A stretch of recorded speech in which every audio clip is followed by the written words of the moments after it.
Hello everyone, I'm Greg Weaver. Welcome to the Audio Analyst.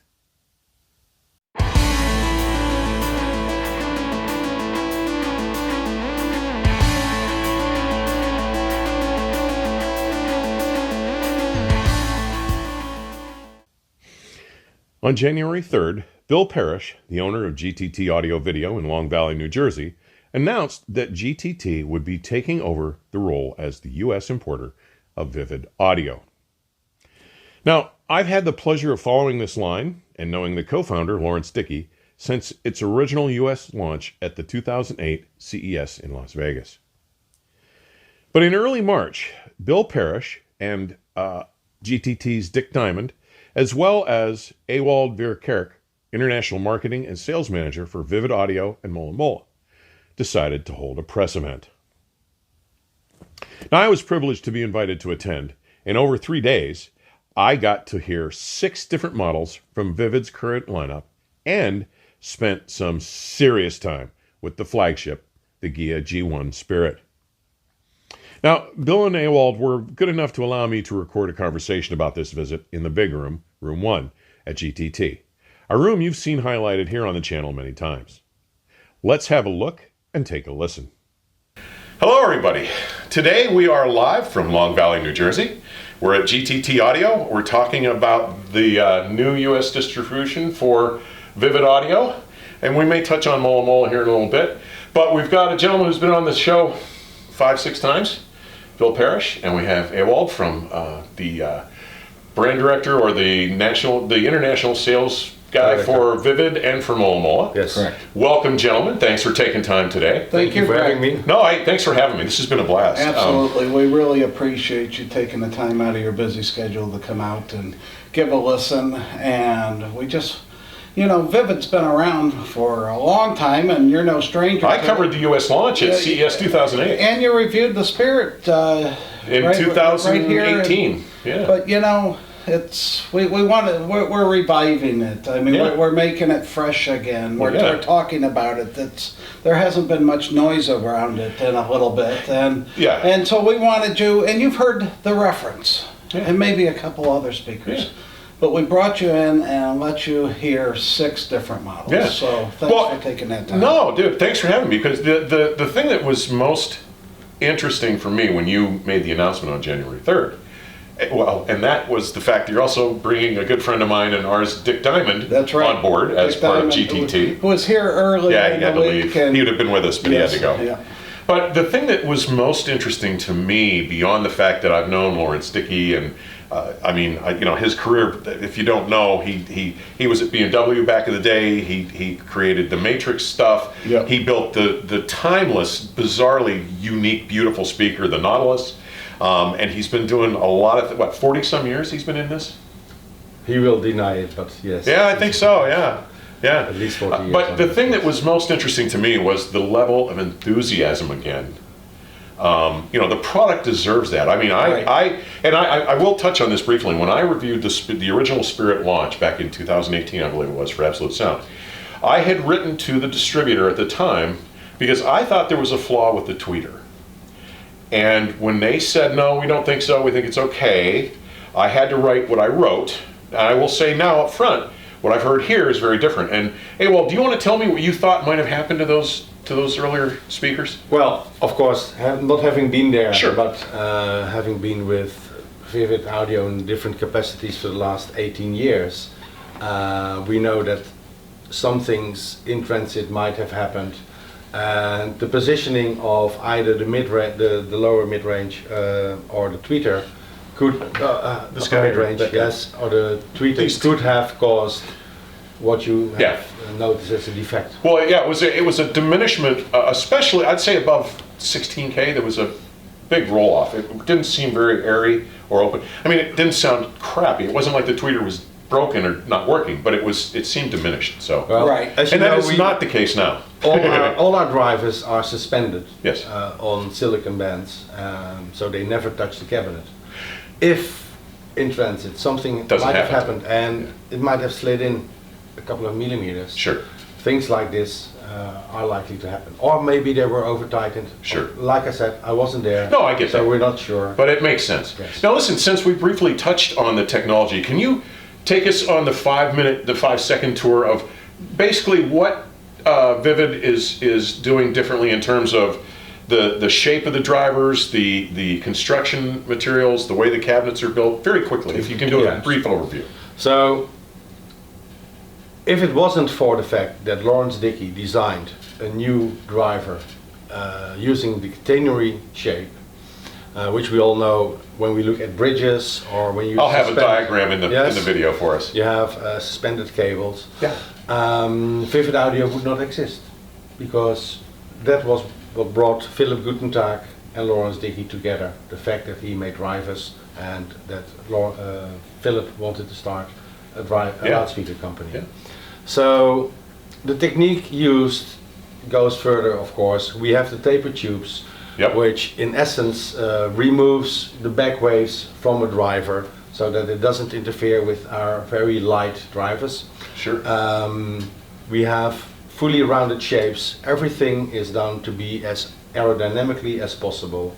We use space age materials, and mind you, space age was 60 years ago. Yeah, yeah. But still, it's considered a very modern technique. Yeah. So our speakers are very light. They are very strong, rigid. Yeah. Very rigid. Yeah. And we use real proper engineering to get the best sound out of our speakers. Thank you for that. Now, I think, from my perspective, and I mentioned this to both of you in the past, to me this design is a logical interpolation and extension of what he started doing with the whole Nautilus design, the tapered diminishment so that that back wave cannot recontribute to the back of the driver. Well, sure, those are tubes. Yeah. And I mean, it's been fascinating. Is it pronounced Kaya? That line? This is the Giya line. This is the Giya line. Yes. And I was going to start with the little guys. It's the Kaya. Kaya. I thought, because it rhymes with. Okay. It's the South African word protruding to the servant's house. Okay. Oh, okay. All right. That's interesting to know. Now I heard the 25, 45, the 45, and the 90. Right. The 25. The first thing out of my mouth, if you remember, was there are no speakers in the room. Right. Now, this rather fluid design is, I mean, everybody builds rectangular cabinets, and diffraction is what it is. Mm-hmm. This is one very successful way of defeating that typical driver diffraction around the face of the baffle. It was very good. The 45 was the next one. Yes, the 45. That was the first three-way, right? Right. Okay. Right. And that was when. You were excited. The addition of the bass, and there's nothing wrong with the 25. No. Nothing. It's a two-way. Yeah, but it's a two-way, and you know my life. I don't. And he's not a two-way guy. I'm not a two-way guy. But he was impressed with the sound staging. Well, yeah. But once we additional bass the there. K45 and the three-way. Oh yeah.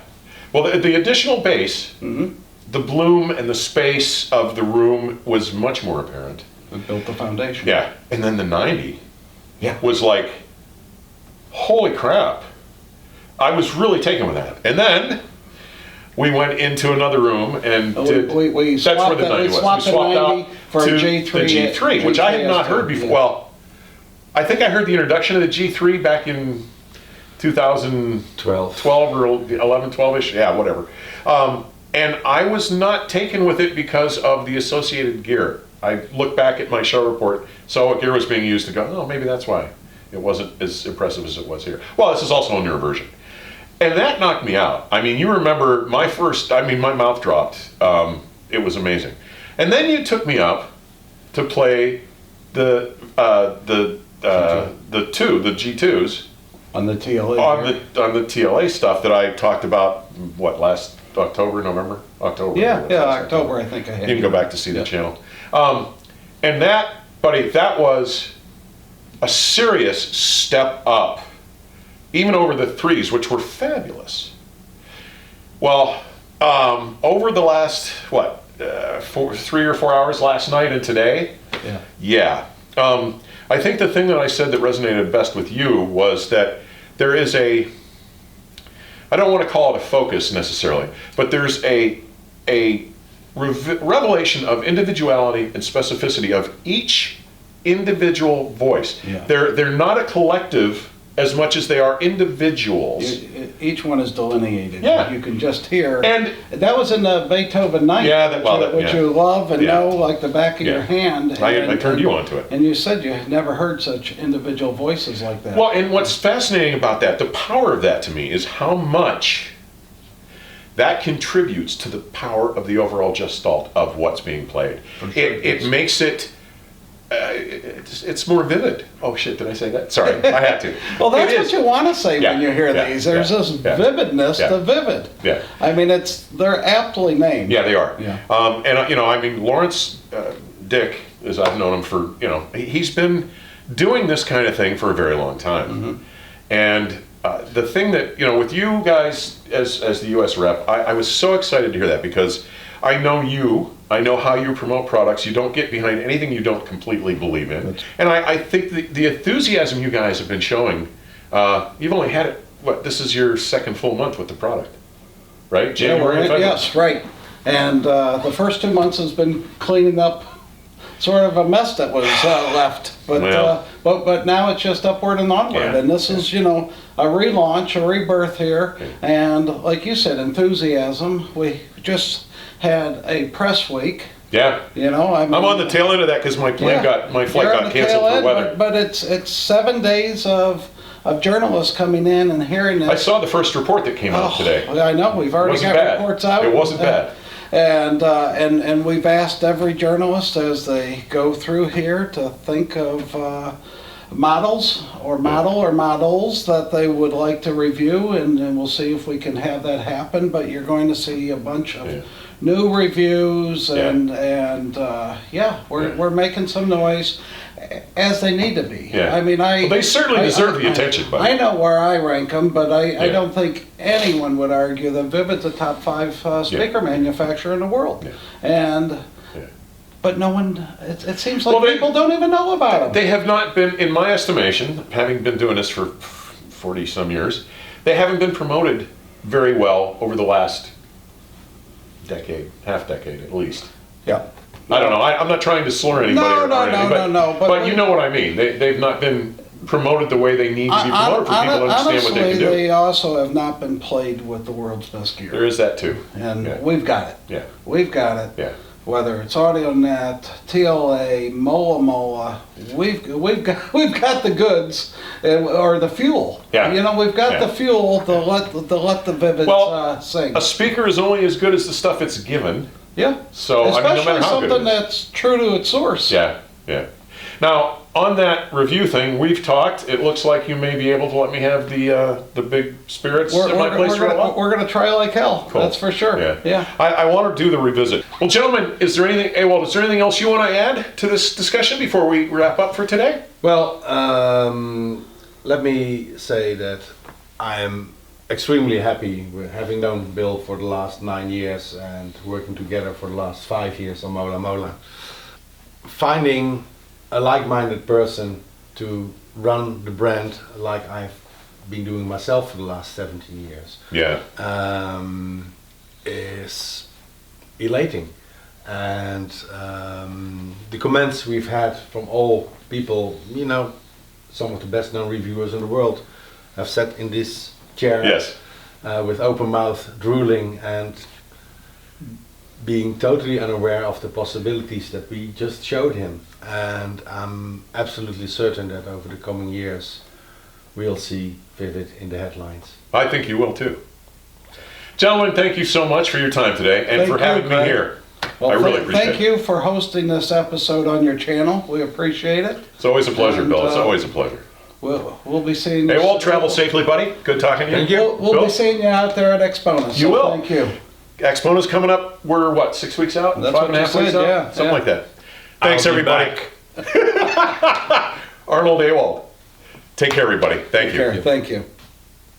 I have to say, I cannot imagine a more productive or fitting partnership for Vivid Audio here in the United States. As we briefly mentioned, I attended the private press event with Dick to introduce the Vivid Audio Giya G1 Spirit to the U.S., and then had the privilege of reviewing them for the May-June 2018 issue of the Absolute Sound, issue 283. But my time with them at GTT was more than merely educational.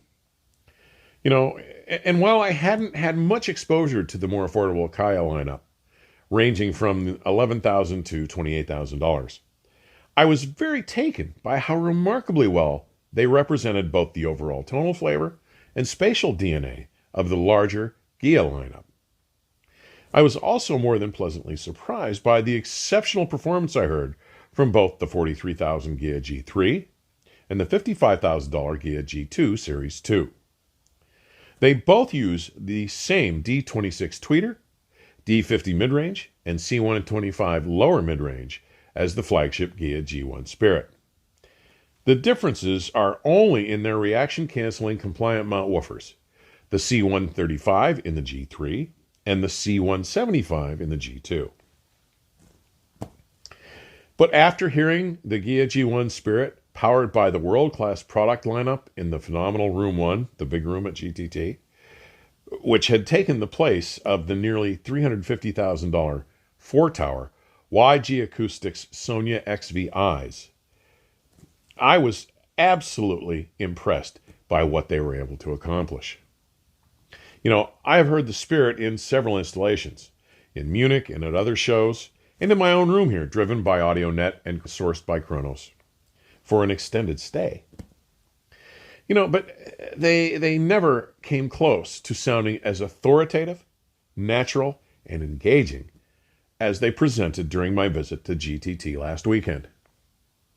Now, as Bill shared in today's conversation, I will have the opportunity to revisit the Spirit and its capabilities in my reference rig sometime soon.